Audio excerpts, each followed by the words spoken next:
Class 10 students, तुम्हारे अच्छे marks नहीं आने का सबसे प्रमुख कारण ये है कि तुम पढ़ाई नहीं करते। लेकिन तुम्हारे पढ़ाई नहीं करने का एक और कारण ये है कि पढ़ाई में बहुत अधिक समय लगता है। आज मैं तुमको 3 ऐसे ट्रिक्स बताऊंगा जिसको फॉलो करके तुम क्लास 10 के बड़े सिलेबस को रॉकेट की स्पीड से पूरा कर लोगे। मुझे आज भी याद है कि मुझे स्कूल से कितनी नफरत थी। मैं हमेशा यही उम्मीद करता था कि मेरे टीचर्स कोई नया टेस्ट ना ले लें, क्योंकि अगर वे नया टेस्ट लेते तो उसका मतलब होता और ज़्यादा पढ़ाई का मतलब था वीकेंड पर बैठकर कुछ ऐसा करना जो मैं नहीं चाहता था। ये बहुत उबाऊ, थकाऊ और डरावना लगता था। और तुम जानते हो, प्रोक्रेस्टिनेशन इसी डरावने फीलिंग के कारण होता है। इसलिए जल्दी पढ़ाई करना सीखकर मैंने धीरे धीरे पढ़ाई को उस चीज़ से जिससे मुझे नफरत थी एक ऐसी चीज़ में बदल दिया जो जल्दी, आराम और सरल हो। जब से मैंने इस तरह से पढ़ाई शुरू की, मैंने टाल मटोल कम कर दी और मुझे बेहतर से बेहतर रिजल्ट मिलने लगे।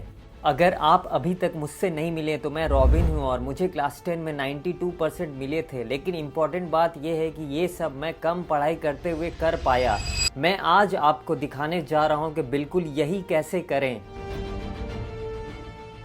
तेजी से पढ़ाई करने का पहला तरीका है अपने एक्सपेक्टेशन को लिमिट करना। बच्चों, एक स्टडी किया गया जिसमें लोगों के 2 ग्रुप बनाए गए। पहला ग्रुप बुढ़ापे को बीमारी से जोड़ता था। इस ग्रुप के लोगों का मानना था कि वे बूढ़े होकर बहुत बदसूरत दिखेंगे, उनकी स्किन झुर्रियों वाली हो जाएगी। उन्हें लगता था कि बुढ़ापे में उन्हें बीमारियां ही बीमारियां होगी। जबकि दूसरे ग्रुप का बुढ़ापे के प्रति अधिक पॉजिटिव पर्सपेक्टिव था। उनका मानना था कि जो है सो है, मैं अपना बेस्ट जीवन जीऊंगा और अपना ख्याल रखूंगा और बुढ़ापा इतना बुरा भी नहीं होगा। और सबसे शॉकिंग बात, जो ग्रुप बुढ़ापे में बदसूरत होने की उम्मीद करता था वे वास्तव में वैसे ही बूढ़े हुए।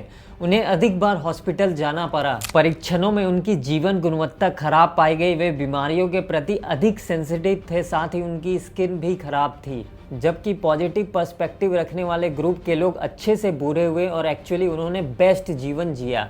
एक्सपेक्टेशंस बहुत पावरफुल होती है और इनका जीवन पर सीधा प्रभाव पड़ता है। पढ़ाई को लेकर आपकी उम्मीदें ही तय करती है कि आपको कितना समय लगेगा। जब भी मैं वीकेंड पर पढ़ने बैठता था तो हमेशा सोचता था, अरे यार इसमें तो बहुत समय लगेगा या बोरिंग हो जाएगा। तब सच में मेरे सेशन घंटों तक चलते थे और बोरिंग हो जाते थे। अगली बार तुम जब भी पढ़ने बैठो तो अपने आप से ये कहो कि आज मैं जो करने वाला हूँ उसमें बहुत कम समय लगेगा और ये बोरिंग नहीं होगा। सुनने में भले ही अजीब लगे, लेकिन जब आप किसी काम को इस पॉजिटिव सोच के साथ शुरू करते हैं तो आप उसे जल्दी करने के तरीके ढूंढ लेते हैं।